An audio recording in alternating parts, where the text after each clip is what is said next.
Review Committee this morning, November 9th. All members are present, all board members are present. And I'd like to call the meeting to order. We have 5 policies to review. And if it's all right with you, Attorney Moore, I'll turn it over to you. Is that okay? Yes, ma'am. Okay, great. Thank you so much. Okay, good morning, everyone. I'm going to share my screen so that you can see the policies as we're going through them.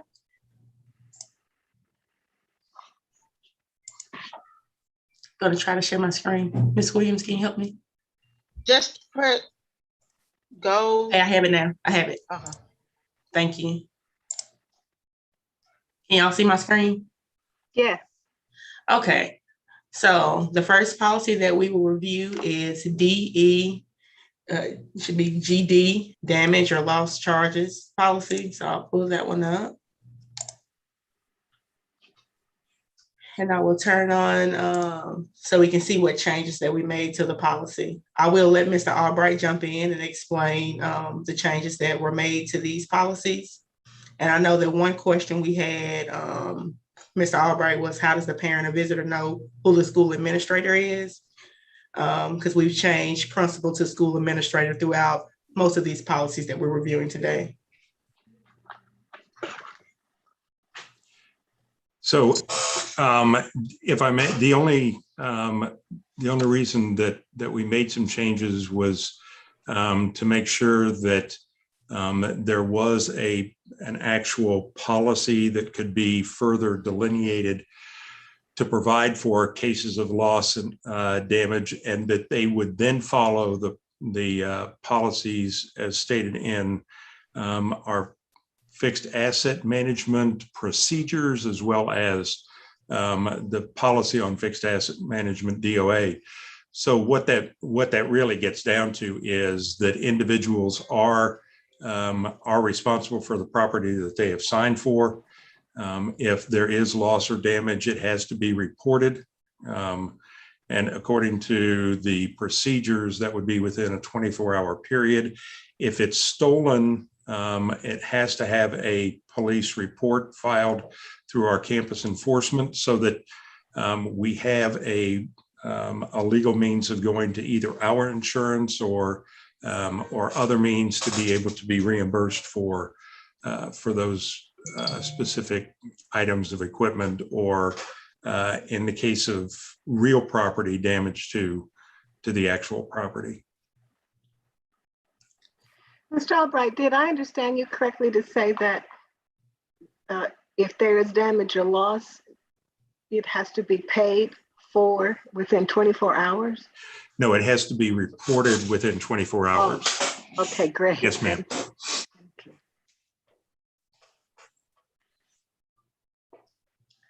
Okay. And what happens if the payment or the damage or loss is not paid? Was another question that we have. If it's a staff member, then it is referred to our finance office. If it's a student, which is discussed in a number of other policies, then it would be the same as a lost textbook or anything else. It would be withholding grades or other means to attempt to secure payment. Do you know, Mr. Albright, if we have an exceptional amount of damage or loss, or about typical for a district our size, or you got any idea? From within the district, so issues of student destruction, those kind of things, it's actually very minimal, especially since we started the bond project and students can actually feel a sense of pride in our facilities. Vandalism continues to be an issue, although since the start of this school year, it has not been as significant as it was during the 2021 school year, which seems interesting since people should have been more in their homes and secured than they are this year. Hmm. Thank you. Board members, you have additional comments or questions for Mr. Albright?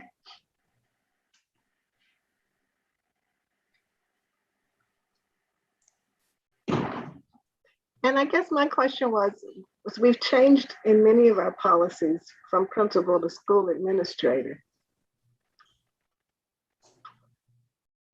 How do, most parents are looking for the principal. So how do we communicate that? And is this standard across all buildings? I mean, it will now be in every building and we'll refer to the head person in charge as the school administrator, or does it vary when the principal is out of the building? Or is this just a way of naming school administrator so we'll be consistent across policies, but this person changes? I'm not quite sure why we went from the principal, which is typically the head person in charge in our school buildings, to the school administrator. And that's just not directed to you, Mr. Albright, because we've done that, I think, in several policy changes. So I think that I'm sorry, Mr. Albright, go ahead. No, I was going to defer to you anyway. Okay, so I think that as using school administrator instead of principal can expound on who it can be reported to, because we might have assistant principal or other people in charge if the principal is not there, especially with the reporting guidelines and some of these policies where they have to be reported within 24 hours. I think we can expound who it can be reported to by using school administrator. So I'm a parent and I come today, and who do I ask for? Just the school administrator? And maybe I'm making a mountain out of a molehill, but any given day, those in the building, do our teachers, our custodians, our parents know who the school administrator? We're gonna have a sign outside that says today's school administrator is when you walk up. I don't think we would take it that far to have a designation of who the school administrator is from day to day. You're right. Most people are going to defer to the principal when they hear school administrator. But if that person is not available, I think this policy gives authority for another person besides the principal to receive the report or to take action. Do we have anywhere written what the line of authority is when the principal isn't there? Who's the next in charge, or does the principal automatically assign somebody? I'm not sure if it's written somewhere. I'll have to check on that and get back with you. But yes, when the principal is out, they automatically assign someone to be in charge. Whether it's an assistant principal or whomever is in charge, the principal makes that designation when they're going to be out. Okay. Well, thank you for checking on that, because that just makes me a wee bit uncomfortable. I'm not even sure why, other than I'm old school, and you go and you look for the principal. If the principal isn't there, then somebody, you come to the office and say, hello, I'm June Harrison, I'd like to see the principal. And then whoever is in charge will say, well, Ms. Johnson isn't here today, but I can help you. I'm the assistant principal, I'm the school counselor. I guess that's how it's typically handled in schools. Yes, ma'am. I'm making myself a note to check on it for you. And I wonder, is there any, I guess the principal has the authority to assign whomever he or she chooses to be in charge in his or her absence. That's the total authority of the principal. Correct, and it usually will trickle down to an assistant principal if there is an assistant available. But sometimes we have substitute administrators when the principal is going to be out for whatever reason. So I would be interested to learn a little bit more about that. Just curious, because we don't ever want to be in a position where somebody is in charge who really doesn't have the whatever it all is required in case anything does happen. We want to be sure that somebody has been assigned to be in charge who can handle the responsibility. But that might be a longer discussion for another time. Yes, ma'am. I'll get back with. I'm sorry, go ahead. No, I was just going to ask the board members if they have any other comments, but you're just going to make a note and just see how we might proceed. Dr. Harrison, I understand where you're going. It's just to make sure that everybody knows who they're supposed to contact and in what order. Mm-hmm. Mm-hmm. That makes sense to me. And we should let parents know that, because if I'm a parent and I want to see the principal and you come up and tell me, well, you're going to have to see the junior high school counselor, then I'm going to feel some kind of way, unless I have an explanation as to why I can't see the principal. Because most people, parents, understand the principal is the head person in charge. So we do need to have a little clarity. It would be helpful to me to have a little clarity. Yes, ma'am. Board members, any other questions or comments around DEGB, damage or loss charges? If there are none, do I hear, Ms. Thompson, did you have? No, ma'am. No, ma'am. Go ahead. Do I hear a motion to approve the changes as presented by Attorney Moore regarding DEGB? So moved. Second. Thank you. It's been moved and seconded. All in favor, say aye. Aye. Any opposed? Thank you. DEGD has passed with the changes as recommended by Attorney Moore. Policy EB, Building and Grounds Management Policy. Can y'all see that? Do I need to zoom it in more? That's pretty good. Okay. So policy EB is Building and Grounds Management, and Dr. Harrison, I have implemented your notes that you sent on all of the policies so far. Okay, great.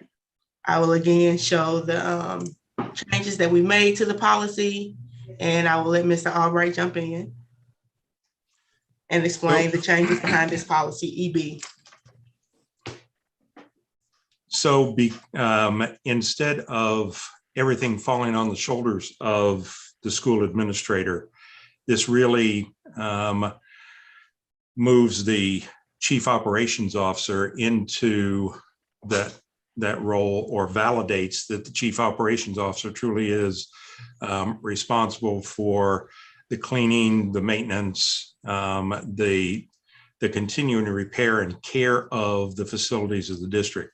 And so it realigns what previously was the notion that everything was assigned to the school administrator to take care of. This allows for a couple things. One, I've included some information in here specifically about life safety, cleanliness, and health of the facility, but at the same time, further delineated the responsibilities. So there's a role for the executive director for facility operations. Quality assurance is now a portion of this, and making sure that the school administrators are only responsible for those things that deal directly with the education of our students, and not everything else that's supplemental to that. Thank you. I did have a question in the second paragraph. We say the administrative of the appropriate facilities team through the chief operations officer.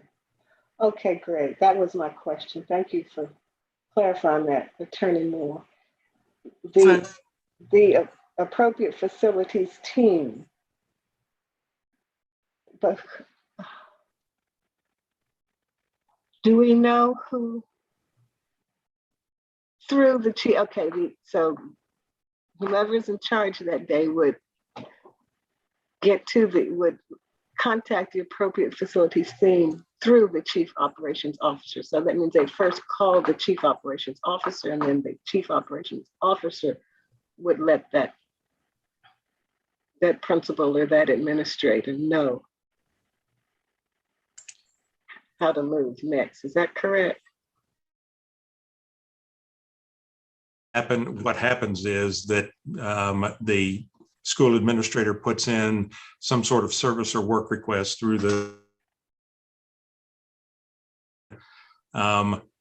our maintenance management administrative assistant prints out that work order, assigns it to the appropriate team, whether that's facilities or whether there are situations where the cleaning may not be what it should be, whatever that happens to be, and then it would be assigned to the appropriate people for execution.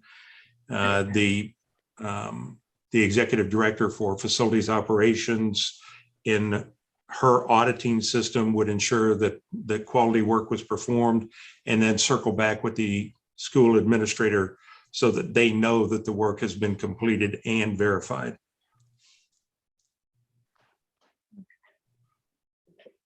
I don't know.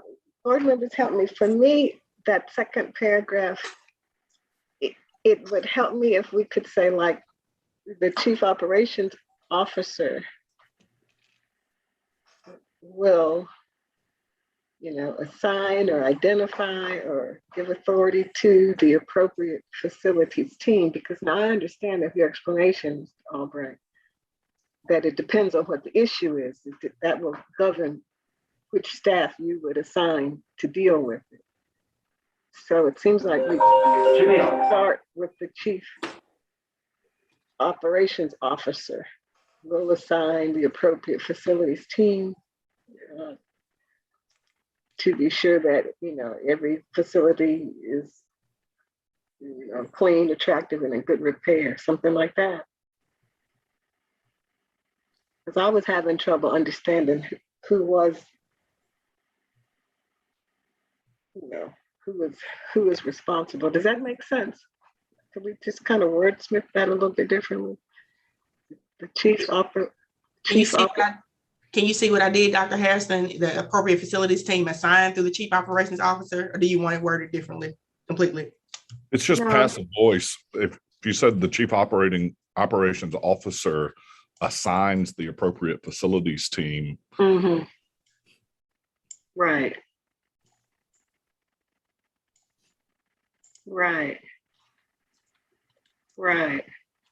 Assigns the appropriate facilities team to keep each school plant clean, attractive, and in good rapport. Right. I think that's good. Thank you, Robbie. Is that suit you, Mr. Albright? Yes, that's perfect. Okay, great. And then a logical orderly means for requesting routine maintenance shall be established. Okay, great. I've got just a question, and I should know this. I should know probably our org chart a little bit better. Does the executive director for facilities operations report to the chief operations officer? Yes. All makes sense to me. Yeah. Okay. Okay.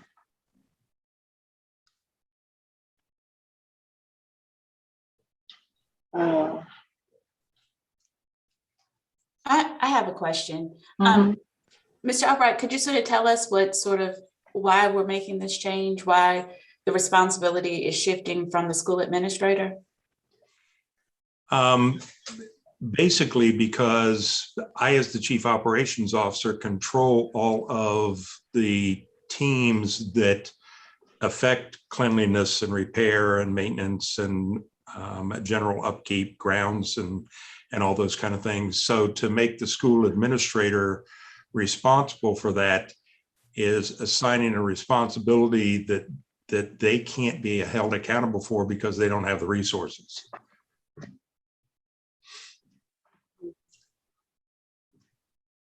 So in terms of the new COVID standards, you know how in the beginning we were giving each school a box for the cleaning and all of those things. So that that's not part of the responsibility of the administrator in that building. So they would, if they notice something, then follow whatever the structure is. They would follow the org chart in terms of reporting. Ma'am, the COVID procedures are a little complicated based on the situation that we're in, but the boxes that were sent to the schools were for the individual classrooms to keep students safe. So they contained the supplies that could be used to disinfect desks and all those kind of things. The overall disinfection and care of the school from a COVID perspective was the responsibility of the custodians still. So it does still fit. We were giving the school administrators and teachers the tools and equipment for them to take care of those particular areas because they directly dealt with the safety of the students during the class day. But the overall requirement to keep the building disinfected and safe was still with the executive director of facilities operations and ultimately with me. Okay.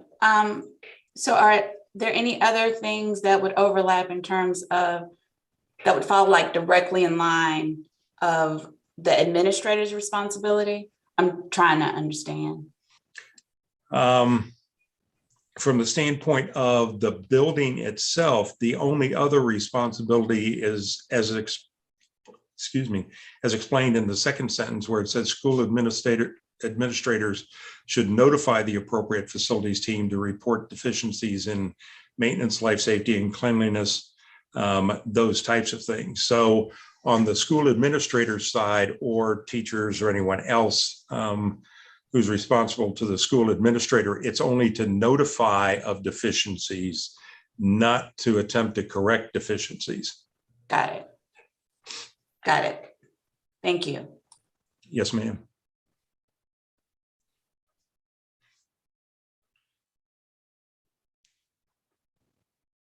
Okay, and section 2, Attorney Moore, I see in my notes, I wrote my suggestions incorrectly.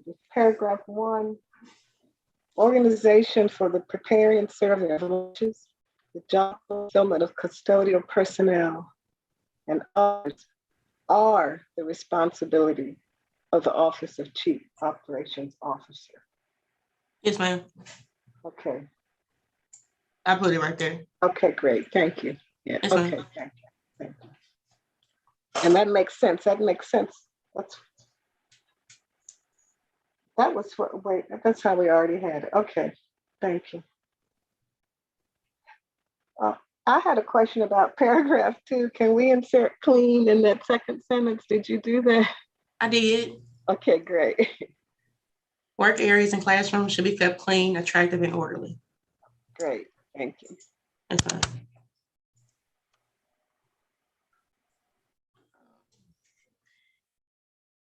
And then in paragraph 3, every person in a school, office building, or other JPS building is responsible for the care of the facility. Yeah, great. Okay, board members, any more comments regarding EB or questions regarding policy EB and the revisions we're suggesting?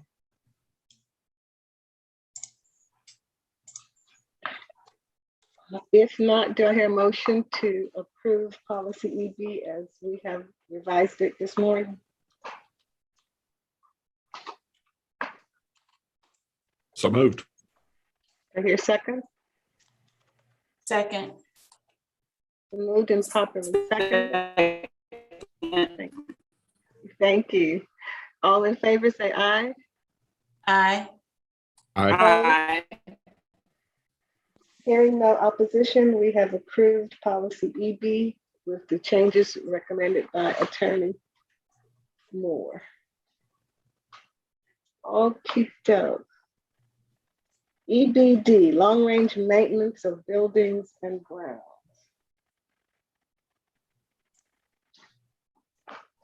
Okay.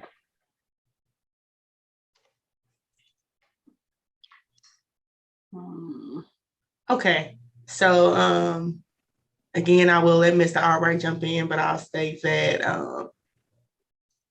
the suggestions regarding the 5-year strategic plan not being automatically revised, those have been made to this policy. So can you click on the, thank you. Sorry.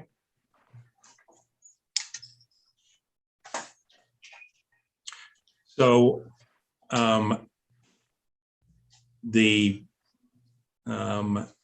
instead of having a separate 5-year plan, when I first came into the position, one of the things that Dr. Green and I talked about was that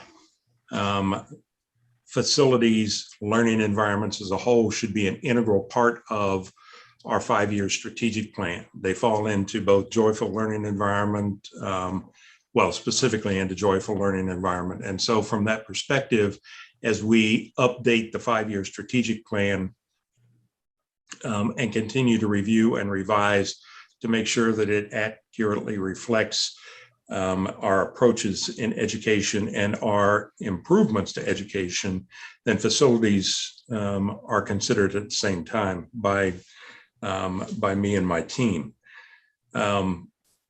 The only other thing that we changed personal to tangible school property, which is the equipment that's in the school, and then a added shall to manage, control, and care for the same, to make sure that we're being good stewards and accountable for the equipment. The other things, the management of repairs and the communication regarding those repairs or work orders. Right now, that happens in a marginally capable system, but as you may know, we're working toward a new networked system of systems to be able to do work order prioritization, management reporting, and quality assurance all within the same work order management. So while it's a goal to put that into an integrated information management system, right now we do that in a combination of information technology and manual capability. So my point in adding those specific words is we want to make sure that we perform work in a prioritized fashion, and we want to make sure that we perform quality assurance on the work that is done either by our in-house personnel or vendors, regardless of whether that's maintenance or cleaning or site care type work, all of those types of things. Mr. Albright, one of the recommended changes I made, and it was really just kind of a placeholder, I'm not wedded to this, but the policy originally said shall be continually reviewed, and I suggested ongoing upkeep shall be reviewed on a monthly basis. My question is this: is monthly unreasonable? Is that putting too much on our school administrators to do it monthly? Is it every 2 months? But I just wanted to be a little bit more specific and say continually reviewed. Or you tell us, you tell me, because you know this area better, operations management, than I. How often do we need to hear from school administrators about the maintenance of their building? I don't think monthly is overly onerous from the operations standpoint. And this one is specifically referring to grounds, but the same thing applies to facilities in general. Every time our contractors go out and perform lawn care or shrub trimming or any of those kind of things, we perform a quality audit, because the site care contractors are now under a performance contract. Their fee can be reduced based on the quality of work that they perform, which was not the case last year. So there is a requirement for a continuing audit process. And so from that standpoint, monthly is probably good for the policy, but procedurally it's every time site care contractors perform work. Mm-hmm. Okay, good. So monthly isn't onerous. It's not too much to ask. No, ma'am. Somebody do. Okay, great. Well, then I would like to keep at least monthly, even if it's just a check sheet that they send your office to say, yeah, we're good here and we don't need anything this month. Yeah, Board no, members, excuse me. No, I was just agreeing with you. That's fine. Thank you. Board members, that sound good to y'all? Sounds fine to me if it's not particularly onerous on the administration. The one question I have is whether or not we want to change just the wording of 5 years to strategic plan to in accordance with its strategic plan, because it seems to me that the district has not always been diligent in updating or having a specific 5-year strategic plan. Just it's simple language change. The school district operates in accordance with its strategic plan. Yeah, that makes sense. That's good looking out.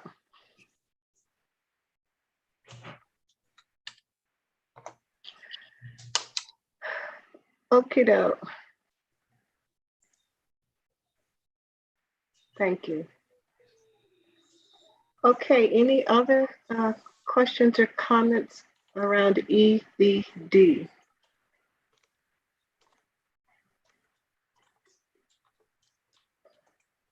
Hearing none, do I have a motion to approve revised policy EBD?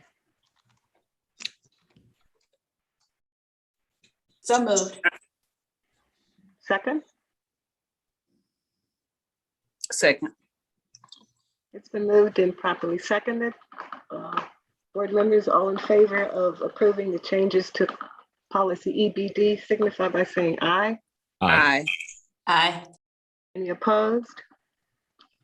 Hearing none, policy EBD with the recommended revisions has been approved. Policy ED,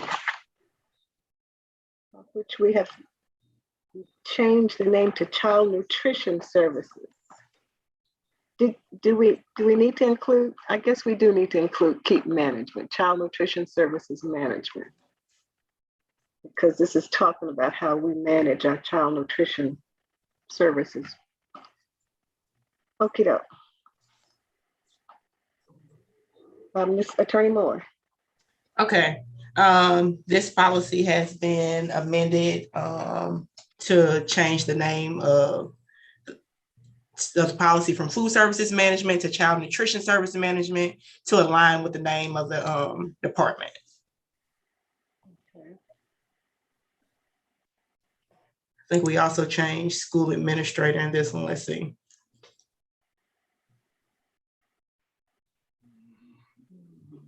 Yes, we just changed from child nutrition. We changed from food services to child nutrition throughout. Right, okay. That's the only substantive change of this policy.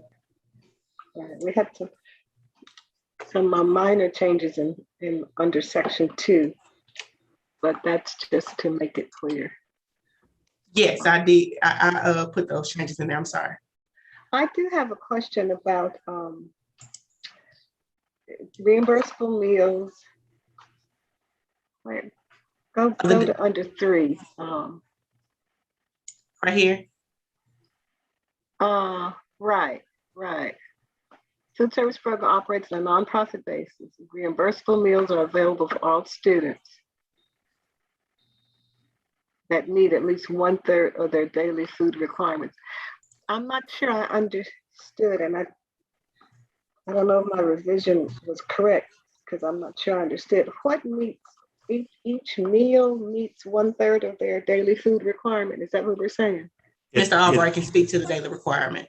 So it should actually, for clarity, probably say they're 1/3 of their daily nutrition requirement, because it's according to the Healthy Hunger-Free Kids Act, it's actually based on the amount of nutrient in each meal, not necessarily the quantity of food per se, because some foods provide very little nutrient, as we know. Now, have we said, does this policy intimate that we are serving 3 meals a day? This does take into account that we've initiated the supper program. Yes, ma'am. Okay, so that's why each meal, reimbursable meals are available for all students. each meal meets at least 1/3 of their daily nutritional requirements. That's what we're trying to say. Yes, ma'am. And maybe we might say reimbursable meals are available for all students, and each meal meets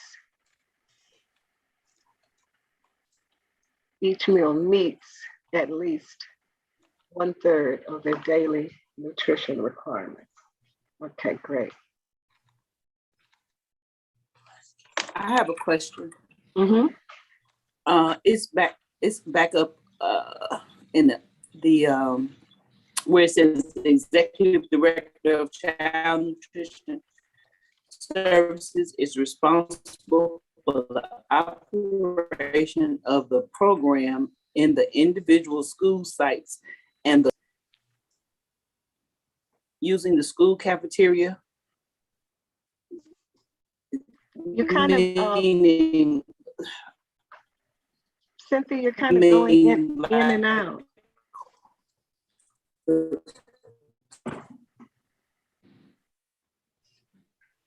Cynthia, we're not hearing you.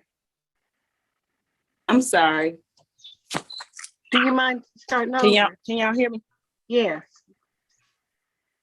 Hold on. Well, now we're not. Okay, can you hear me on there? Yes, but let's try it where you are now and see what happens. Okay, can y'all hear me better on this one or? Yes. Yes. Okay, all right, so my question was about where it says, and the school is responsible for the behavior of students using the school cafeteria during meal service and at other times. What does it mean by the school? Oh, the school. I'll say administrator. That's on me. I'm Okay. sorry. All right, thank you. Thank you for the catch. Yeah, good looking out. Yeah.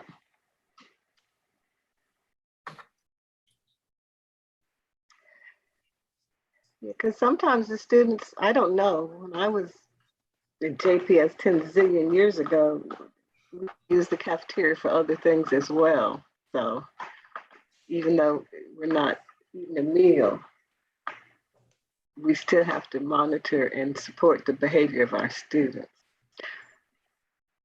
Oh, it just occurred to me, should we be saying scholars now every time we see students? We'll leave that for another discussion. Mm. Any other changes, Attorney Moore? Now you don't have to do that. I get, because we do call our young folks scholars, so it would help the board members to. You're right. We do. I didn't Mm-hmm. catch it. Mm-hmm. Students I didn't either. Students has been replaced with scholars throughout the policy. Great, thank you. Yes, ma'am. And no, to answer your question, no other changes from me. Okay.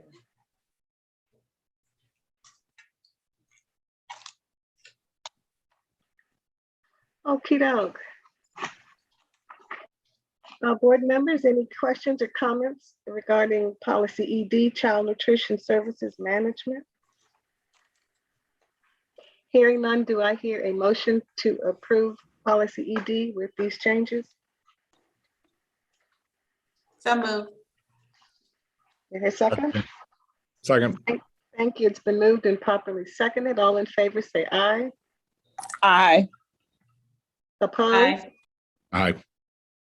Hearing none, we have approved policy ED with these changes. Okie doke. Our last one is EI, utility management.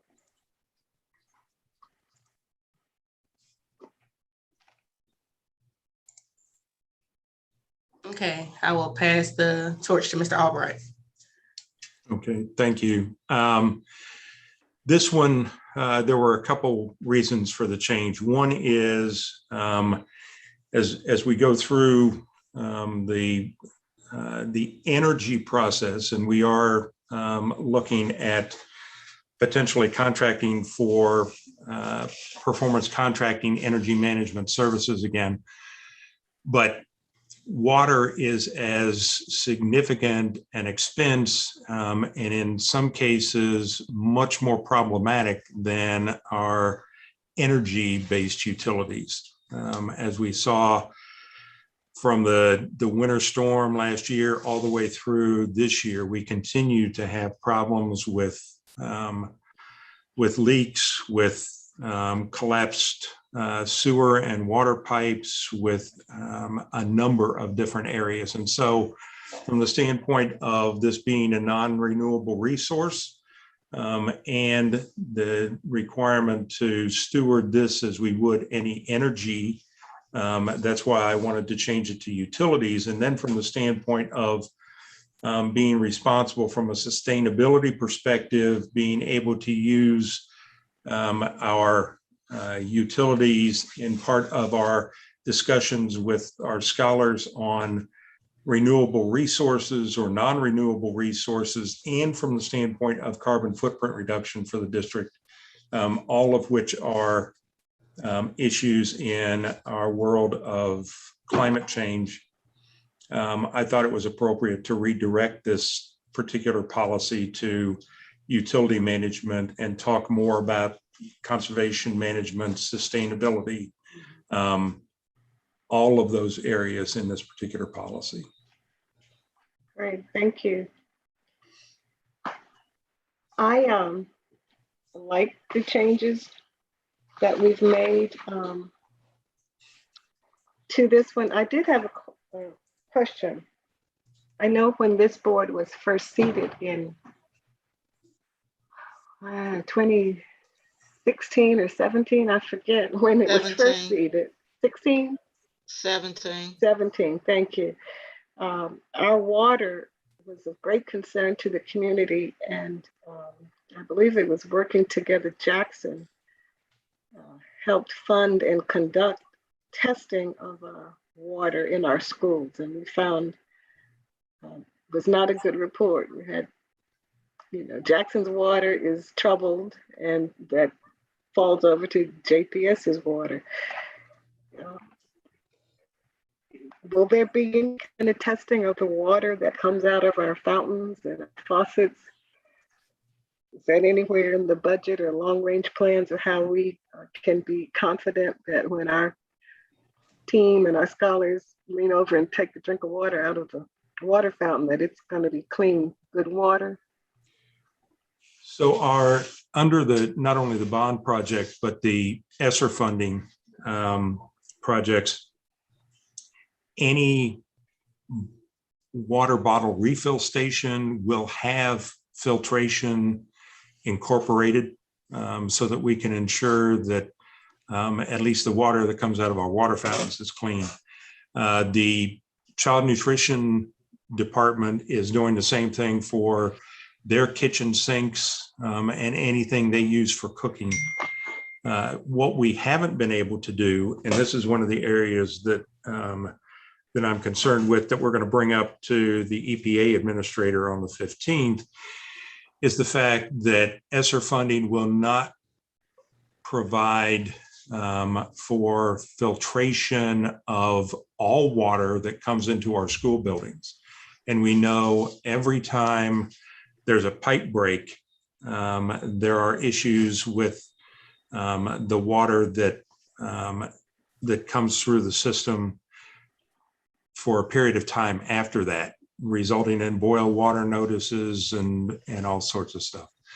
So that is an area, so that would mean our restroom faucets,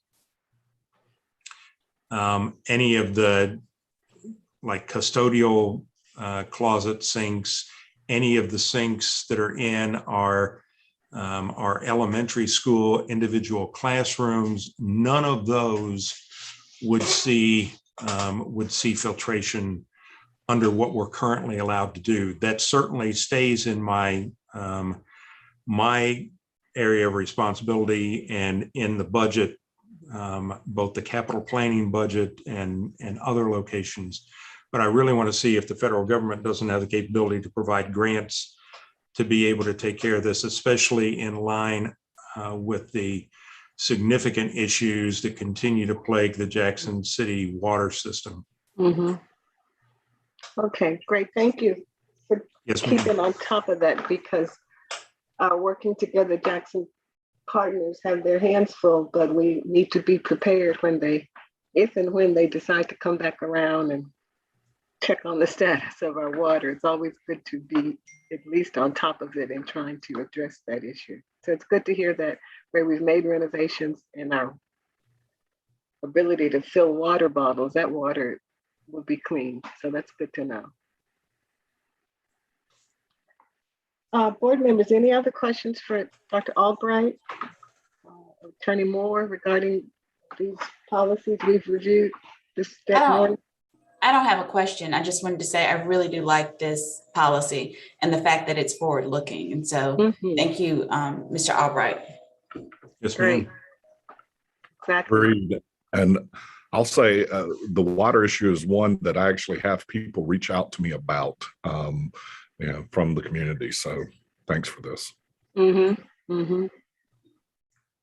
It's So I good have a to question. go Hold on. on, I'm on the wrong one. Maybe I need to get on this other one. Hold on.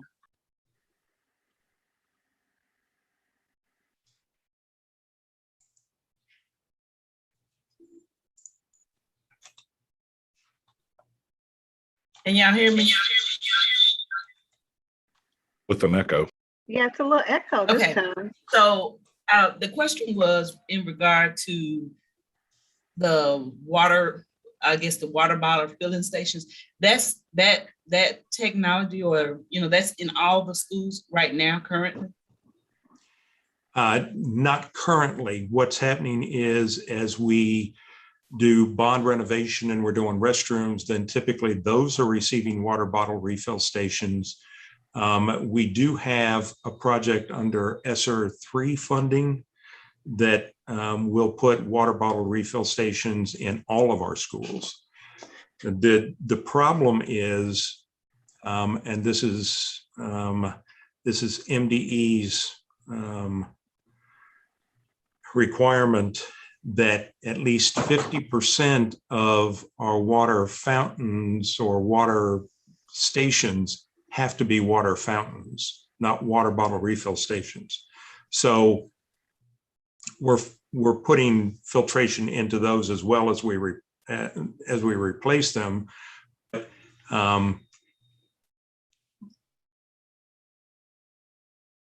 Water fountains, because they are by nature unsanitary.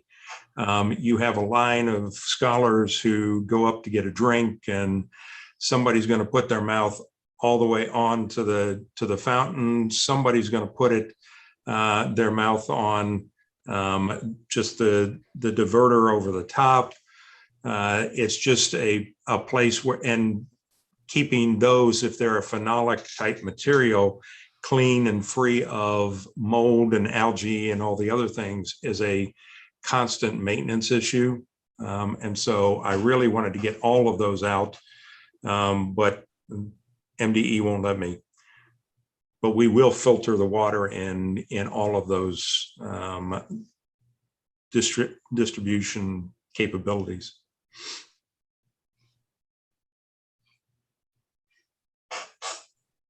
Thank you. Yeah, thank you. Yes, ma'am.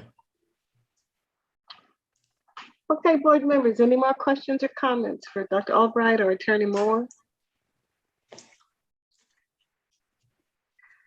Well, there being none, I think this has been a productive meeting. We got our work done quickly, but we did it well.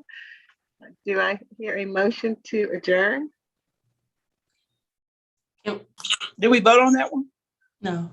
Oh, I'm sorry. Thank you, Attorney Moore. Let me go back. Do I hear a motion to approve the changes in policy EI, utility management? So moved. Second. It's been moved and properly seconded. All in favor, say aye. Aye. Any opposed? Hearing none, policy EI has been approved as revised. Any questions or comments regarding today or where we're going next? We'll find out from Attorney Moore and her team what we'll do next month. But I think we're Oh. making good progress. Yes, Attorney Moore. So next month, we will be reviewing the F policies. We'll be back with Mr. Albright. Is that right, Mr. Albright? Actually, I thought that was January. Okay, so I'm wrong. So next month, we will be reviewing D, our fiscal policies, with interim Chief Financial Officer Margaret Purnell. That's next month. Then we'll come back to Mr. Albright in January with the F policies. Okay, great. Well, thank you, policy team. I appreciate your work.